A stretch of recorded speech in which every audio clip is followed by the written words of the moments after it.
Hello ಸ್ನೇಹಿತರೆ, ಹೇಗಿದ್ದೀರಾ?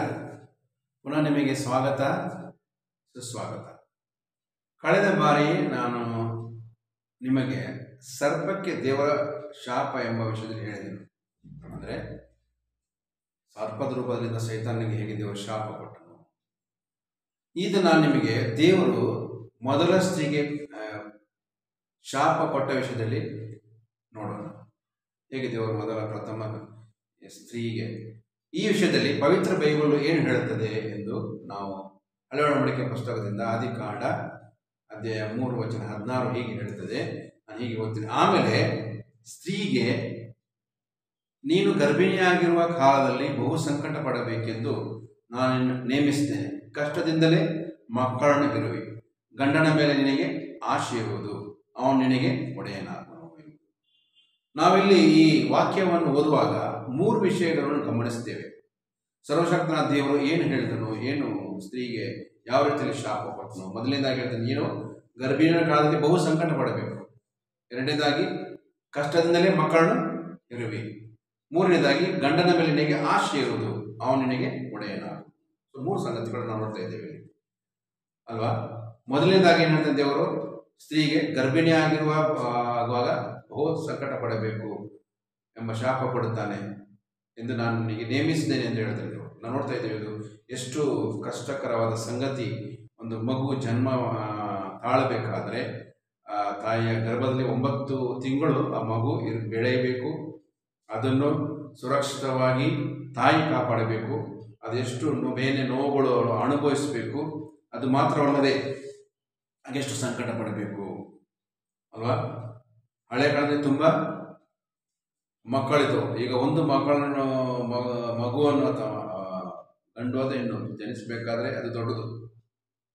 ಅದಕ್ಕೆಷ್ಟು ಖರ್ಚು ಮಾಡಿ ಸೀಸರೇನ್ ಆಗಬೇಕು, ನಾರ್ಮಲ್ ಆಗುತ್ತೆ. ಎರಡನೇದಾಗಿ, ಬಹು ಕಷ್ಟದಿಂದ ಮಕ್ಕಳು ಹೆರಿವಿ ಎಂಬುದನ್ನು ಜಗತ್ತಿನ ಎಲ್ಲ ಸ್ತ್ರೀಯರು ಅನುಭವಿಸುವುದನ್ನು ನಾವು ನೋಡ್ತಾ ಇದ್ದೀವಿ ಅಲ್ವಾ. ಅದು ಎಷ್ಟು ಕಷ್ಟಪಡ್ತಾರೆ, ಅನುಭವಿಸ್ತಾ ಇದ್ದಾರೆ.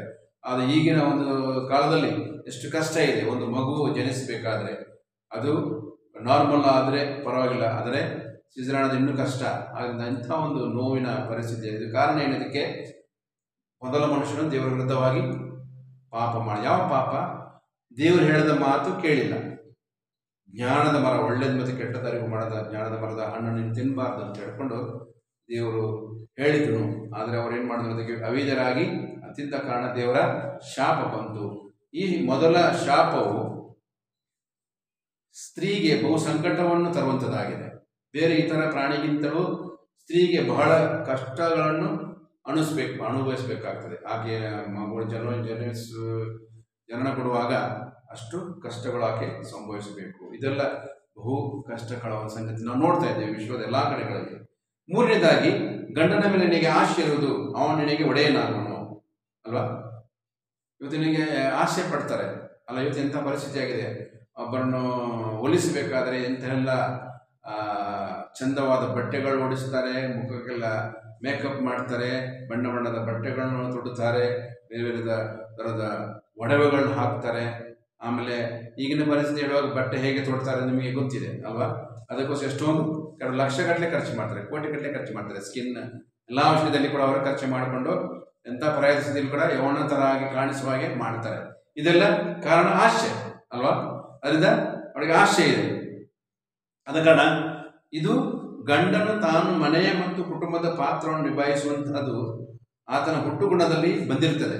ಆದರೆ ಮೊದಲು ದೇವರು ಅವನಿಗೆ ಅವ್ರ ಪಾಪದಲ್ಲಿ ಬೀಳುವ ಮೊದಲು ದೇವರು ಆದಾಮನಿಗೆ, ಮೊದಲ ಮನುಷ್ಯನಿಗೆ ಅವನಿಗೆ ಅಧಿಕಾರ ಕೊಟ್ಟಿದ್ದ. ಎಲ್ಲ ಸೃಷ್ಟಿಯ ಮೇಲೆ ಅಧಿಕಾರ ಕೊಟ್ಟಿದ್ದ. ಎಲ್ಲ ಪ್ರಾಣಿಗಳ ಭಾಷೆಯನ್ನು ಬರ್ತಿತ್ತು. ದೇವರ ಹತ್ರ ಅವರು ಅನ್ಯೋನ್ಯವಾಗಿದ್ದರು, ಸಂತೋಷವಾಗಿದ್ದರು, ಮಹಿಮೆಯಲ್ಲಿದ್ದರು. ಆದರೆ ಈಗ ಮನುಷ್ಯನ ಪಾಪದಲ್ಲಿ ಬೀಳುವ ಮೊದಲೇ ದೇವರು ಆದಾಮನು ಗಂಡನಾಗಿ ಮನೆಯ ಯಜಮಾನ ಆಗಬೇಕೆಂದು ಮೊದಲೇ ಆಯೋಜಿಸಿದ್ದನು. ಅದು ದೇವರ ಒಂದು ಯೋಜನೆ ಮಾಡಿದನು. ಅದು ಈಗೇನಾಯಿತು, ಈಗ ಶಾಪದ ನಿಮಿತ್ತ ಹವ್ವಳಿಗೆ ತನ್ನ ಗಂಡನ ಜೊತೆ ಬಾಳಲು ಅದು ಇನ್ನೂ ಬಹಳ ಕಠಿಣ ಆಯಿತು. ಅವರ ಬಾಳುವೆ ನಿಲ್ಲಲಿಕ್ಕೆ ನಾವು ನೋಡ್ತಾ ಇದ್ದೇವೆ. ಎಷ್ಟೊಂದು ಅಸಮಾಧಾನ, ಜಗಳ ಅಲ್ಲ, ಹೊಟ್ಟೆ ಕಿಚ್ಚು, ಆಮೇಲೆ ಬೇರೆ ಹೇಳ್ಕೊಡ್ತಾರೆ, ಮನಸ್ಸಿಗೆ ನೆಮ್ಮದಿ ಇಲ್ಲ. ಇದು ಕಾರಣ ಏನು? ಪಾಪ ಅವರಿಬ್ಬರ ಅನ್ಯೋನ್ಯತೆಯನ್ನು ಬಹಳ ಸಂದಿಗ್ಧ ಪರಿಸ್ಥಿತಿಗೆ ದೂಡಿತು. ಅಲ್ವಾ? ಅಷ್ಟೊಂದು ಪರಿಸ್ಥಿತಿ ಇವತ್ತು ನಾವು ನೋಡ್ತಾ ಇದ್ದೇವೆ. ಲೋಕದ ಎಲ್ಲ ಕಡೆಗಳಲ್ಲಿ ಜನರು ಎಷ್ಟು ಕಷ್ಟಪಡ್ತಾರೆ. ಕುಟುಂಬಕ್ಕೆ ಒಡೆದು ಹೋಗ್ತವೆ. ವಿಚ್ಛೇದನ, ವಿವಾಹ ವಿಚ್ಛೇದನ ಅಂದರೆ ಡೈವೋರ್ಸ್ ಎಷ್ಟೋ ಆಗಿದೆ ಇವತ್ತು. ಕಾರಣ ಏನು? ಮನುಷ್ಯನ ಪರಿಸ್ಥಿತಿ ಸರಿ ಇಲ್ಲ. ಅವನು ಪಾಪಕ್ಕೆ ದಾಸನಾಗಿದ್ದಾನೆ. ಶೈತಾನನ, ದುಷ್ಟಾತನ ಅವನು ಗುಲಾಮನಾಗಿದ್ದಾನೆ. ಅದರಿಂದ ಅವನು ಮನುಷ್ಯನಿಂದ ದೇವರಿಂದ ದೂರ ಹೋಗಿ ದೇವರನ್ನು ಸೃಷ್ಟಿಯಲ್ಲಿ ಹುಡುಕ್ತಾ ಇದ್ದಾನೆ. ಆದರೆ ಇಡೀ ಲೋಕವನ್ನು ಸೃಷ್ಟಿ ಮಾಡಿದ ಸೃಷ್ಟಿಕರ್ತನನ್ನು ಬಿಟ್ಟು ಆತನು ದೇವರನ್ನು ಹುಡುಕ್ಲಿಕ್ಕೆ ನೋಡಿಕೊಂಡು ಶೈತಾನನ ಗುಲಾಮನ, ದುಷ್ಟಶಕ್ತಿಯ ಗುಲಾಮನಾದ. ಅದರ ಮಾತು ಕೇಳಿದ ಕಾರಣ ಸ್ತ್ರೀಗೆ ಒಂದು ಶಾಪ ಬಂತು. ಅದರಿಂದ ಇವತ್ತು ಸ್ತ್ರೀ ಈ ಲೋಕದ ಎಷ್ಟು ಕಷ್ಟಪಡ್ತಾ ಇದೆ ಎಂದು ನಾವು ನೋಡ್ತಾ ಇದ್ದೇವೆ ಅಲ್ವಾ? ಹಾಗಾಗಿ ಇವತ್ತು ಅವನನ್ನು ಯಜಮಾನನಾಗಿ ದೇವರು ಮೊದಲೇ ನೇಮಿಸಿದ್ದಾನೆ ಆದಾಮನಿಗೆ. ಆದರೆ ಪಾಪ ಬಂದ ನಂತರ ಇಬ್ಬರಿಗೂ ಜಗಳಗಳು ಜಾಸ್ತಿ ಆಗ್ತವೆ. ಒಬ್ಬರಿಗೂ ಅರ್ಥ ಮಾಡಿಕೊಳ್ಳಲಿಕ್ಕೆ ಕಷ್ಟ. ಯಾಕಂದರೆ ಮನುಷ್ಯನ ಮನಸ್ಥಿತಿ ಸರಿ ಇಲ್ಲ ಅಲ್ವಾ? ಸೊ ಆದ ಕಾರಣ ನಾನು ನೋಡ್ತೇವೆ. ಅದರಿಂದ ಮುಂದಿನ ವಿಡಿಯೋದಲ್ಲಿ ನಾನು ದೇವರು ಮೊದಲ ಮನುಷ್ಯನಿಗೆ ಪ್ರಥಮ ಆದಾಮನಿಗೆ ಹೇಗೆ ಶಾಪ ಕೊಟ್ಟು ನೆಬೇಷದಲ್ಲಿ ನಾವು ನೋಡಲಿಕ್ಕಿದ್ದೇವೆ. ಅದರಿಂದ ದಯಮಾಡಿ ನನ್ನ ಚಾನಲನ್ನು ಸಬ್ಸ್ಕ್ರೈಬ್ ಮಾಡಿ. ನೀವು ಸಬ್ಸ್ಕ್ರೈಬ್ ಮಾಡೋದಾದರೆ ಸಬ್ಸ್ಕ್ರೈಬ್ ಮಾಡಿ, ಲೈಕ್ ಮಾಡಿ. ಅದು ಮಾತ್ರ ಅಲ್ಲ, ನಿಮ್ಮ ಇತರ ಸ್ನೇಹಿತರಿಗೂ ಸಂಬಂಧಿಗಳಿಗೂ ಅದನ್ನು ಶೇರ್ ಮಾಡಿ. ಆಗ ಅವರಿಗೂ ವಿಷಯ ಗೊತ್ತಾಗ್ತದೆ. ಅದನ್ನು ಮುಂದಿನ ವಿಡಿಯೋದಲ್ಲಿ ಕಾಣೋಣ. ದೇವರು ನಮ್ಮನ್ನು ಆಶೀರ್ವದಿಸಲಿ.